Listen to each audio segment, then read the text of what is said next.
নমস্কার। আপনারা হয়তো অনেকে অবগত হয়ে গেছেন যে আমাদের ত্রিপুরা রাজ্যে তিপ্রামথা যে রাজনৈতিক দল, তারা এই যে ত্রিপুরার বিধানসভাতে এসটির যে বিধানসভায় সংরক্ষিত আসন আছে, অলরেডি তাদের 20টি আছে, তার মধ্যে আরও 5টি চাইছে এবং মণিপুরি যারা আছে তাদের জন্য একটা মোট 6টি আসন সংরক্ষণের জন্য ওরা দাবি তুলেছে। তো আসলে এই ব্যাপারে আপনারা দেখেছেন পত্রপত্রিকায় এবং সংবাদ চ্যানেলে যে আমরা বাঙালি দলের পক্ষ থেকে এর প্রতিবাদ করা হয়েছে। কারণ ত্রিপুরার যে জনসংখ্যা, 70% উপরও মানুষ বাঙালি।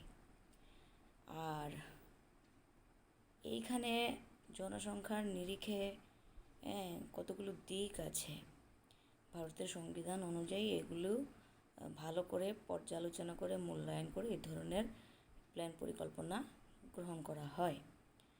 তা আমরা বাঙালি কিন্তু প্রতিবাদ করে জানিয়েছে যে তিপ্রামথার এই যে দাবি সংরক্ষণ, বিধানসভার আসন সংরক্ষণের যে বিষয়টি, সেটা পুরোপুরি অযৌক্তিক এবং অসাংবিধানিক। তা যাই হোক, এটা তো প্রতিবাদ করেছে।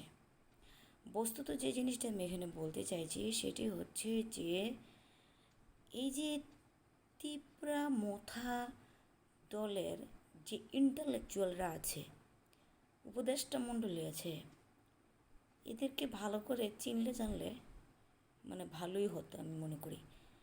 আসলে ওই দলের প্রেসিডেন্ট যিনি, শ্রী বিজয় রাঙ্খল, নাম শুনলেই জনমনে এখনও আতঙ্ক ছড়ায়। কারণ ওনার সম্পর্কে আমি বেশিরভাগ মানুষই, ত্রিপুরার মানুষ ভালো করে অবগত। উনি নাকি 80 জনের গণহত্যার পিছনে খলনায়ক, তারপরে অনেক ধরনের বাঙালি বিদ্বেষী কর্মকাণ্ড, উনি এই সমস্ত কিছুর মধ্যে নেতৃত্ব দিয়েছিলেন একটা সময়ে এবং এখনও বরাবর দিয়ে যাচ্ছেন। তো আসলে ওনার যে কর্মকাণ্ড, সেগুলো সম্পূর্ণটাই বাঙালি বিদ্বেষী এবং স্বার্থন্বেষী চিন্তাধারা, যেটা অমানবিক। ঠিক আছে, সেই নিরিখে বলতে পারি আর কি। যেহেতু এখানকার মানুষ, তাদের যে অভিযোগ ওনার ব্যাপারে, ওনার যে ইতিহাস কুকর্মকাণ্ডের, সেটা মানুষের মুখে মুখেই আমরা শুনতে পাইছি। নইলে আমরা এই জেনারেশনের মানুষ কী করে জানতাম? ওনারা বললেন বলেই তো আমরা জানলাম। তো এখন ঘটনা হচ্ছে, ত্রিপুরা রাজ্যের যে রাজনৈতিক দলগুলো আছে, কংগ্রেস, সিপিআইএম, এরা তো একে অপরের দালালি করে গেছে, পা চেটে গেছে, এদের কথা তো বলে লাভই নেই। কিন্তু আমাদের বর্তমান বিজেপি সরকার কী করছে?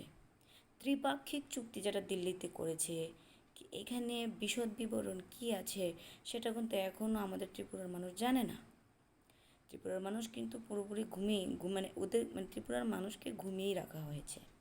তো আমরা এও দাবি করি যে এখানকার যে ত্রিপাক্ষিক চুক্তির মধ্যে কী কী আছে, এটা স্পষ্টত যে বিবরণগুলো আছে সেগুলো পরিষ্কার করা হোক। এর মাঝে এটাও বলতে চাইছি যে মহাভারতের যুদ্ধটা হোক, এরকম কিন্তু শ্রীকৃষ্ণ চাননি। ভগবান শ্রীকৃষ্ণ বারবার শকুনি, মামা, দুর্যোধন, এদেরকে কিন্তু বারবার অনেকভাবেই বলেছে যে যুদ্ধের মধ্য দিয়ে সমাধান আসবে না। কিন্তু শকুনি মামার কুমন্ত্রণায়, ঠিক আছে, দুর্যোধনেরা যুদ্ধ করেই সিংহাসনে বসে ওরা মজা নিতে চাইছিল। যাই হোক, বাধ্য হয়ে সেই পঞ্চপাণ্ডবদেরকে শ্রীকৃষ্ণ যে উপদেশ দিলেন, তারপরে তারাও এক প্রকার সহমত পোষণ করলো, তারপরে কিন্তু যুদ্ধটা হলো। তো পাণ্ডবরা কিন্তু প্রথম দিকে অস্ত্র তুলেনি। তো মহাভারতের যুদ্ধের যে ফল, সেটা সম্পর্কে সবাই জানে। এই যে ধ্বংসাবশেষ হলো, হত্যাকাণ্ড হলো, এতে কি মঙ্গল হয়েছিল? না, এটা একটা চরম শিক্ষা। এই শিক্ষাটাকেও কিন্তু বর্তমানে এই বিজয় রাঙ্খল বলুন, তিপ্রামথার সুপ্রিমো সে প্রদ্যুৎ কিশোর দেববর্মন বলুন, ওরা কিন্তু এখান থেকে কোনো শিক্ষা নেননি। পাশাপাশি আমাদের ত্রিপুরা রাজ্যের অধিকাংশ ওরা তো মানে বিজেপি যারা করছে বাঙালি অংশের মানুষ, কংগ্রেস সিপিএম করে যাচ্ছে, এরা এত কিছু জেনেও কতটা বোকার মতন মানে বলছি এই কারণে যে বাঙালি হয়ে বাঙালির সর্বনাশ কী করে করতে পারলো। মানে মার্ক্সবাদীরা জড়বাদী দর্শনকে বাস্তবে মানে কি বলবো ফলপ্রসূ করার জন্য মরিয়া। মানে ওদের কাছে বাঙালি তিপরা ওগুলো ম্যাটার ছিল না, ম্যাটার ছিল ক্ষমতা। সেম কংগ্রেস পুঁজিবাদের দালাল, সেমভাবে বর্তমানে বিজেপিও একই মানে করছে। যাই হোক, ঘটনাচক্রে কী হচ্ছে, মারতে যাচ্ছে বাঙালি, অন্যদের তো কিছু যায় আসছে না। আর যখন বাঙালি মার খাচ্ছে, এই যে বাঙালি নেতারা আছে বিভিন্ন দলের সঙ্গে জড়িত, তাদের পায়ের তলার মাটিটা থাকবে তো? নিশ্চয়ই থাকবে না। আরও সবচেয়ে বড় কথা হচ্ছে, মহাভারতের যে যুদ্ধটা বারবার যদি রিপিট করতে চায় এভাবে, তো কারোর কিছু করার নেই। কারণ অলরেডি বাঙালি ছেলেমেয়েরা কিন্তু ক্ষেপে আছে আমাদের সঙ্গে আলোচনা হয়, ওরা আমাদের সঙ্গে যোগাযোগ করে বলছে। এখন আমরা কি করব? আমি সেটাই বলছি যে পরিস্থিতির উপরই ছেড়ে দেওয়া ভালো, কারণ পরিস্থিতি যেদিকে টার্ন নিতে চায় সেদিকেই যাবে। আমরা তারপরও ভালোটার কথাই চিন্তা করে এগোবো, কারণ আমরা বারবার বলি যে সামাজিক অর্থনৈতিক দর্শন একমাত্র প্রাউডের আলোকেই ত্রিপুরা রাজ্য কেন, পুরো সমাজ ব্যবস্থার মধ্যে যত রকম শোষণ আছে সেখান থেকে আমরা সমস্যার সমাধানটি আমরা বের করে আমরা এগিয়ে যেতে পারবো, আমরা বারবার বলছি। কিন্তু এত যে বুদ্ধিজীবী, এত যে উপদেষ্টা বিভিন্ন রাজনৈতিক দলের আছে, এরা এইটুকুন মানে দর্শনকে ওরা আত্মস্থ করতে পারেনি। এরা এরা তার তার মানে বোঝা যাচ্ছে যে এরা কতটা মূর্খ, কতটা অশিক্ষিতের মতন ভূমিকা পালন করছে।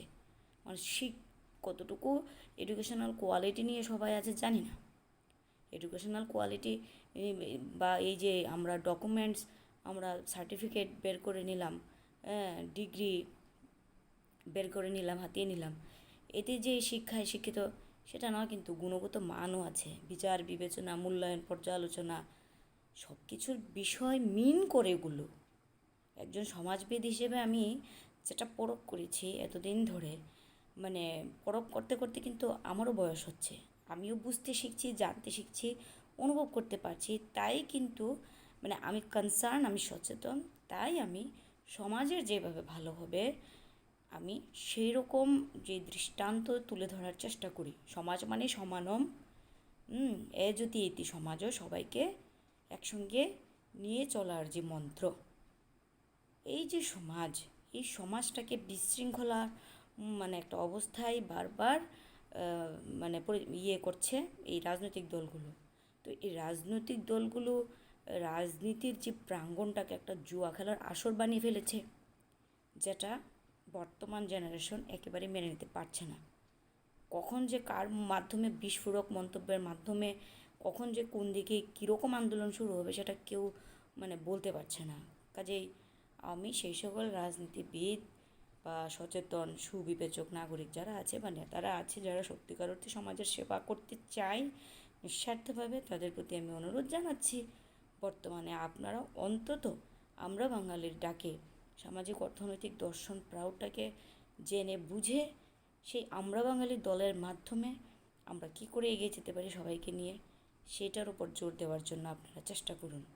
আর অবশ্যই শ্রী প্রদ্যুৎ কিশোর দেববর্মনের মানে ব্যাপারে আমি এইটুকুন বলবো, ওনাকে তো বরাবর সবাই ব্যবহার করছে, ওনার তো টাকার প্রয়োজন নেই, তাহলে ওনার কিসের প্রয়োজন? ওনার মানসিক স্যাটিসফ্যাকশান, ওই মানসিক স্যাটিসফ্যাকশানটা উনি পাচ্ছিলেন না কোথাও, তাই ওনাকে যারা কুমন্ত্রণা দিচ্ছে, প্ররোচনা দিচ্ছে, ওনার মনের খোরাক এখান থেকে কিছু কিছু উনি পাচ্ছেন, ওনার মনের সঙ্গে মিল খাচ্ছে, সেইখানে উনি আচ্ছা আচ্ছা ঠিক আছে ওদের কথায় উনি লাফালাফি করছেন।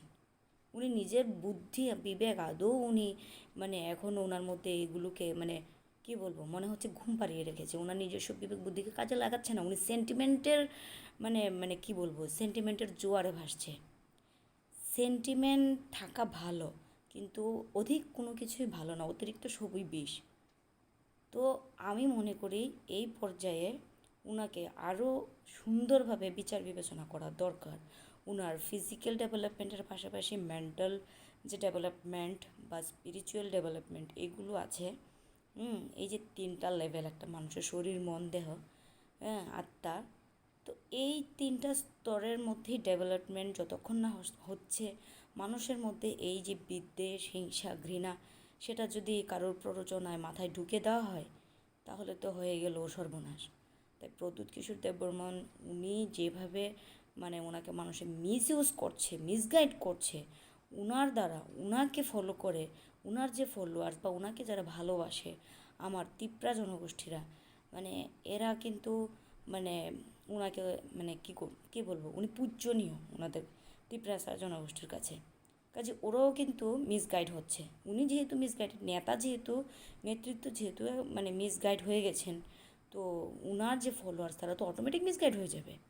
কাজে আমি মনে করি এখন এই মিসগাইড না হয়ে সতর্ক হয়ে যাওয়া ভালো। বিজয় রাঙ্খল উনি যথেষ্ট ক্ষতি করেছে সমাজের, উনাকে আর এত মানে রেসপেক্ট দেওয়ার মতন কিছু নেই। উনি যদি পারেন তো উনি প্রায়শ্চিত্ত করুন। বাঙালির যা ক্ষতি করার করেছেন উনি, যারা মারা গেছে গেছে, কিন্তু যারা বেঁচে আছে উনাদের মানে প্রতি উনি রেসপেক্টের সহিত কথা বলুক। যারা মারা গেছে ওই সকল আত্মাদের প্রতি শান্তি কামনায় অন্তত উনি যেন ক্ষমাটা চায়। নইলে এই বিজয় রাঙ্খল যিনি আছেন আজকে উনি এই দেহে আছেন, 2 দিন পরে থাকবেন না, হ্যাঁ, কিন্তু ওনার যে কুকর্মের কারণে উনি একটা মানে অভিশপ্ত মানুষ হিসেবেই থেকে যাবেন। মানুষ তো উপর দিয়ে, কিন্তু মনটা তো ওনার পশুতে পরিণত হয়ে আছে। কাজে উনি এতটা মিসগাইড করতে পারেন না। এখন এই ভিডিওতে এত কিছু বলার একটাই কারণ হচ্ছে যে বর্তমান যুব সমাজ কিন্তু জেগে গেছে। আর এই যুব সমাজের সঙ্গে যখন ছাত্র সমাজ এগিয়ে আসবে না, যখন মানে ছন্দ যখন মিলছে না সমাজের, মানে যখন ব্যাপক ক্ষতি ঘটাচ্ছে এই রাজনৈতিক দলগুলো সবাই মিলে একে একে, তখন কি ছাত্র সমাজ ঘরে বসে থাকবে কি? ছাত্রনাং অধ্যয়নই তপ, এটা মুনি ঋষিরা বলে গেছেন, আমরাও বলছি। কিন্তু যখন বিপর্যয় ঘটে তখন কিন্তু ছাত্ররা আর ঘরে বসে থাকতে পারে না। ছাত্র, যুব, মহিলা, পুরুষ, কৃষক, মানে কর্ষক, বিদ্যুৎ সবাই বেরিয়ে আসবে, শ্রমিক সবাই বেরিয়ে আসবে, তখন কিন্তু কেউ রেহাই পাবেন না। কাজেই এখনও সময় আছে, আপনারা আমরা বাঙালি দলের আদর্শ কি বাস্তবায়নের জন্য, প্রাউডকে বাস্তবায়নের জন্য আপনারা মানে এগিয়ে আসুন, জানুন, বুঝুন কীভাবে আমরা সুন্দরভাবে চলতে পারি। আজকের ভিডিওটি এখানেই থাকলো, আশা করি আপনারা শেয়ার করবেন। খুব ভালো থাকুন। সামাজিক অর্থনৈতিক দর্শন প্রাউড জিন্দাবাদ, আমরা বাঙালি জিন্দাবাদ। ধন্যবাদ, নমস্কার।